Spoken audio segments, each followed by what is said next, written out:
What is up, you guys? We are back. And I got Lucifer with me. He's co-starring on today's video. And this one is a sick post. I'm gonna go get right into it without any further delay. So here it is. In my best method to manifest post, I explained why you should target your subconscious with new ideas, assumptions, beliefs, and specific desires. This post covers the how. However, before diving into the technical advice, let's recap first what is the subconscious mind. We all know that we only have one mind, so why do we differentiate between the conscious and subconscious? Is there a magical line that separates the two? No, the conscious and subconscious are not two different territories of the mind that could be located physically, but two different functional aspects of it. The conscious mind has five functions: analyzing, evaluating, making decisions, exercising willpower, and short-term long memory. The subconscious main functions are holding our bodily functions like heart rate, breathing, digestion, etc. 2, storing and processing the data for our experiences we have ever had, for all the experiences we've ever had, and housing our long-term memory. That's number 3. Now, before the age of 7, your mind only functioned on a subconscious level. You were a sponge, took everything in around you without analysis or evaluation. For example, when you learned how to walk, you didn't judge yourself and become depressed every time you fell. You enjoyed the trial and error. That's because when you were a kid, your mind's primary goal was to learn about yourself and the world around you as much as possible. In essence, you were in a super learning mode. Once you gathered enough information, your mind leveled up and turned on other functions like 1, analyzing, 2, evaluating, 3, making decisions, 4, exercising willpower, and 5, short-term memory. But the biggest change was your mind changed its primary goal. It switched from learning about yourself and the world around you to defending yourself and the world inside of you. In other words, you stopped freely accepting and internalizing every piece of information coming your way and started to verify everything by consulting with your mind's database, your prior experiences. Now, if the self-concept and worldview you internalize as a child serve your goals as an adult, you will have an easy life. Conversely, if you internalize an unpleasant worldview and many harmful self-concepts, you will feel that the whole world is against you. And in a sense, it is. Your internal world that is creating your external circumstances is in opposition to your dreams. In case you found yourself in the latter scenario, you need to first turn off your mind's defense mode and then upgrade your worldview and self-concepts. Therefore, as an adult, impressing your subconscious always starts with deactivating or bypassing 2 conscious functions of your mind: analyzing and evaluating. Consequently, we will discuss 1, deactivating, and 2, bypassing methods. 1, deactivating methods. All deactivating methods have 2 essential elements: 1, relaxation, and 2, communication of new ideas, beliefs, and assumptions. Relaxation. So why is relaxation necessary to turn off, or at least dial down, your mind's conscious functions? The answer is very simple. The more you relax, the more your brainwaves slow down. The slower your brainwaves, the less you analyze. Now, there are 2 ways to get into a relaxed state. You can either slip into it naturally or you can induce it at will. A, slipping into a relaxed state naturally. First, your mind gets relaxed every night, right before you fall asleep, and every morning right after you wake up. You also slipped into a relaxed state of mind whenever you eat yourself into a food coma. Second, your conscious functions subside when you engage in a mindless activity. Every time you perform well-practiced motor sequences, like walking, brushing your teeth, driving, etc., your mind gets relaxed since it already knows how to execute the movements without paying attention to them on a conscious level. This is why I also recommend, with those affirmations that I just released, engaging in a task that you're familiar with, that creates a mindless activity, as they're stating here. Every time you perform well-practiced motor sequences, walking, brushing your teeth, driving, taking a shower, your mind gets relaxed since it already knows how to execute the movements without paying attention to them on a conscious level. It's very important. Third, your brain waves slow down when your eyes fixate on a single point in space for an extended period, e.g., staring at the screen of your TV or mobile phone. As discussed in my best method to manifest post, our conscious mind relaxes when we stop looking around. Why? because its most important task is to protect us. If we stop scanning our surroundings, it thinks that we do that because we are safe. There's nothing in our vicinity to harm us. That's another interesting point. I've seen hypnosis exercises that require you to stare at a single point in space or a single point on the wall. B, inducing a relaxed state at will. Since there are a myriad of ways to self-induce a relaxed state of mind, hypnosis, guided meditation, etc., as mentioned, perfect, I will not attempt to give you an exhaustive list of all the techniques here. Instead, I want to draw your attention to the common denominator of these methods, body relaxation. You probably noticed that these techniques always ask you to get comfortable, i.e. sit or lie down. Have you ever wondered why? Well, the relaxation of the body facilitates the relaxation of the mind. Yes, the mind and the body are connected. So if you find a technique that starts with relaxing your body, you can rest assured that it's effective. And then in quotes, there is, to yield successfully to the wish as an accomplished fact, you must create a passive state, a kind of reverie or meditative reflection similar to the feeling which precedes sleep. An easy way to create this passive state is to relax in a comfortable chair or on a bed. If on a bed, lie flat on your back with your head on a level with your body. Close the eyes and imagine that you are sleepy. Feel, I am sleepy, so sleepy, very sleepy. And that's a quote from Neville. Now, having a relaxed state of mind in itself is not enough. Heck, 8 billion people go into a state akin to sleep every day, but most don't live their dream life. Why? Because what matters is what you do in this relaxed state. What matters is what you feed your mind during this precious time. Do you waste it by taking an inventory of your problems, or do you invest it as a conscious creator? Do you doze off with the TV and let some made-up drama color your inner world, or do you visualize what you want? Communication of new ideas, beliefs, assumptions. Once your mind is relaxed, you can entertain it with new ideas, beliefs, and assumptions. It will soak them up like a sponge, just like it did when you were a kid. Again, there are myriads of techniques to communicate new thoughts to your subconscious. However, if you take a look at the 1,000 different methods people come up with and deconstruct them, you realize that you only have 2 tools at your disposal. Images and 2 words. This is very true. In essence, you either show or tell your new story to your mind. Classic show methods are visualizing and scripting. Typical tell methods are affirmations. I would argue that scripting is also telling as well. Here, let me interject that a mental diet, I think that scripting is, let me clarify, I think scripting is showing and telling, because scripting is requiring you to also visualize what it is that you're scripting.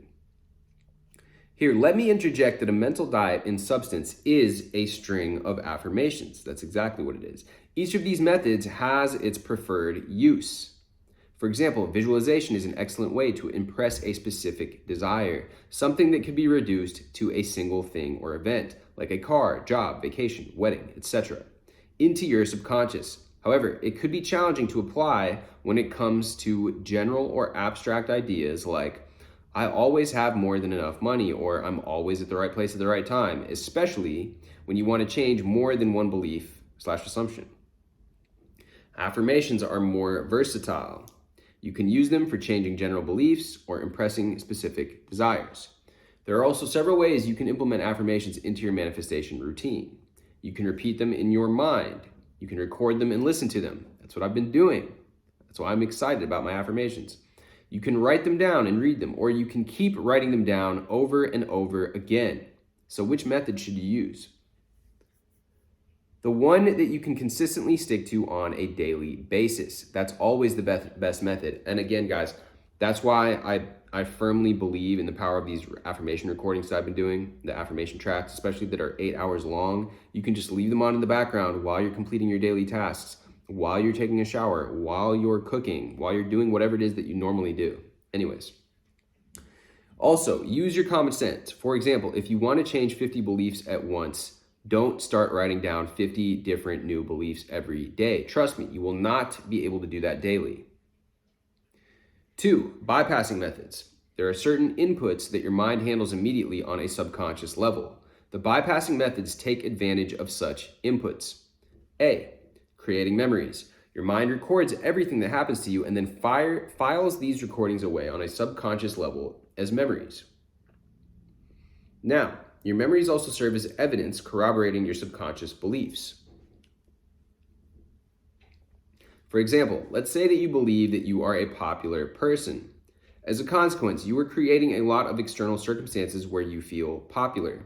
You receive invitations left and right. Beautiful women are lining up at your door. Employers are bombarding you with job offers. All of these experiences will be filed away in your subconscious as memories and thus reinforce your belief that you are popular. If someone told you that you were actually disliked, you would laugh at the comment and think that they are probably jealous of you. You have tangible proof that you are popular, and not one but many, so no one can tell you otherwise. But what if you believe that you are unpopular? What if your mind's cabinets are full with painful memories reminding you of how unwanted you are? Well, you can weaken a harmful subconscious belief by providing evidence of the opposite to your mind. How? By using your wonderful imagination. Thus, you imagine that you receive invitations left and right. Beautiful women are lining up at your door. Employers are bombarding you with job offers. You create new memories for your mind to file away. By submitting evidence that you are a popular person now, your mind will start to question your previous self-concept, and if you submit enough evidence, making it the dominant story of your subconscious must accept your new self-concept.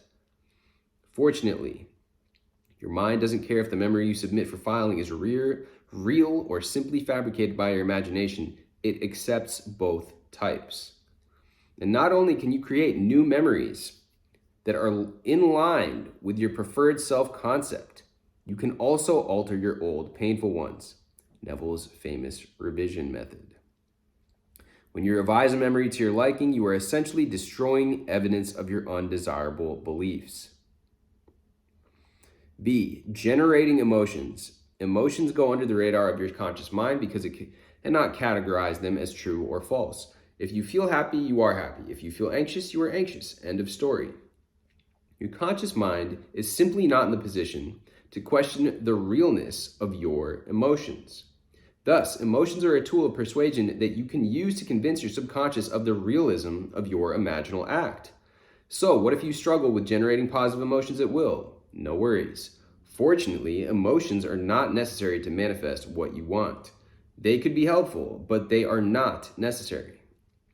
Just think about Neville's famous ladder experiment. Let me ask you, what kind of emotions did you feel while climbing up and down a ladder? Happy, sad, or indifferent? I bet most of you felt nothing special, but still manifested climbing a ladder. Why? Because sensory vividness without feelings or emotions is more than enough to realize a specific scene.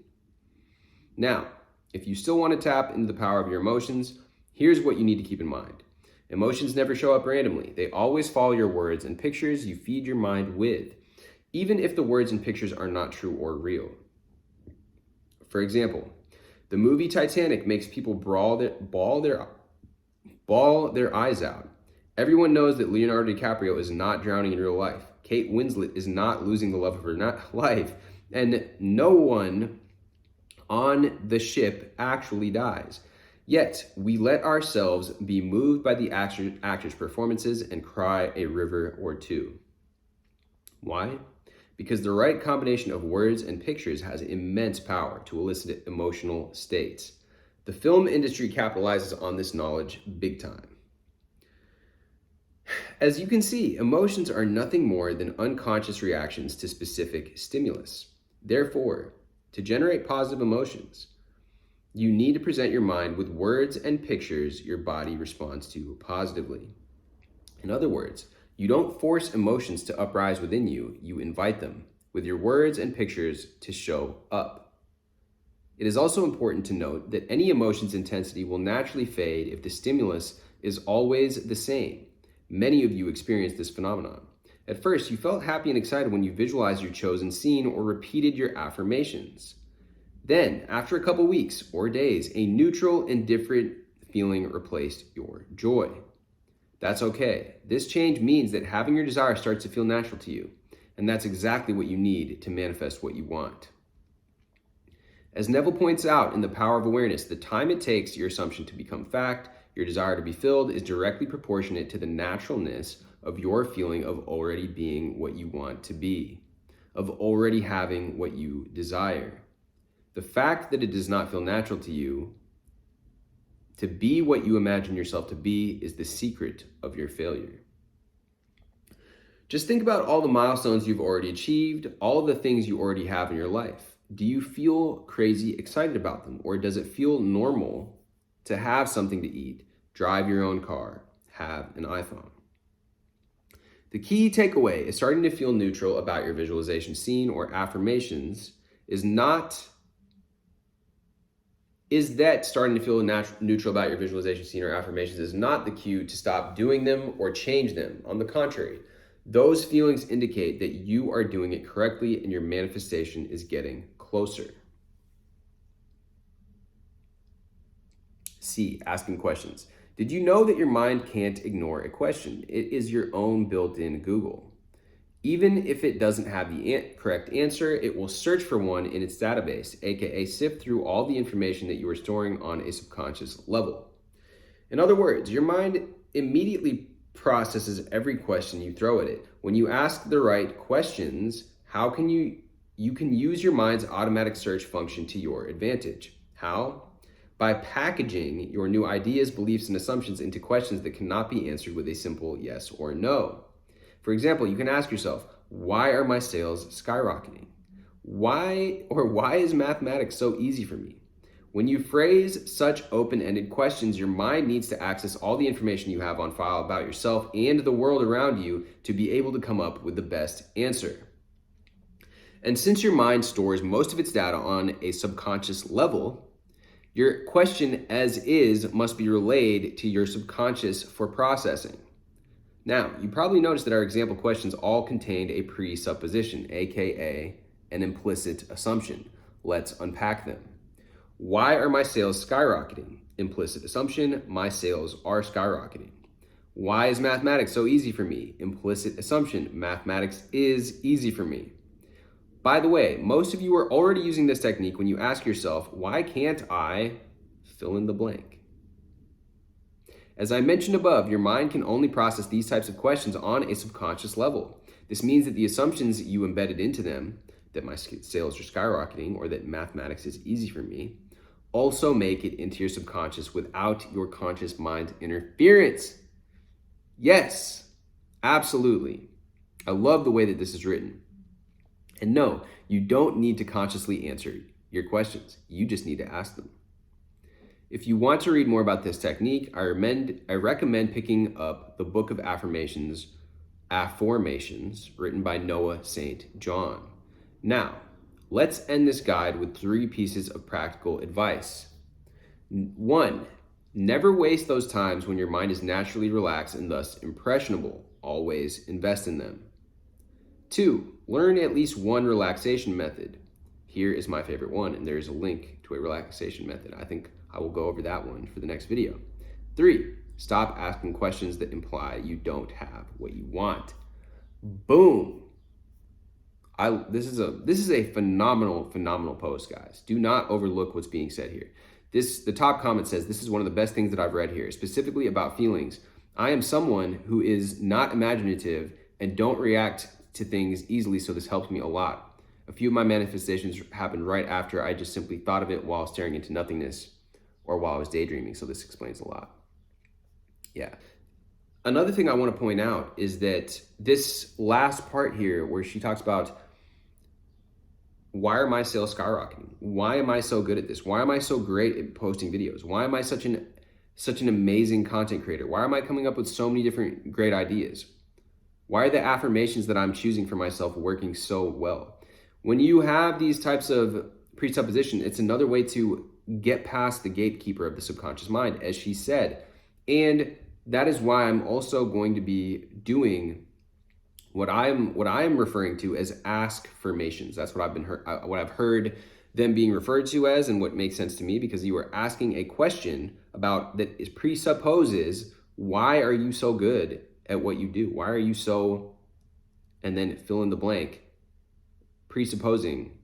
It's just a great technique. Now, the book that is recommended here, I recommend picking up the book of Affirmations by Noah St. John. That's also very interesting to me, because it says she says if you want to read more about this technique, she recommends picking it up. Now, you might want to watch this video again.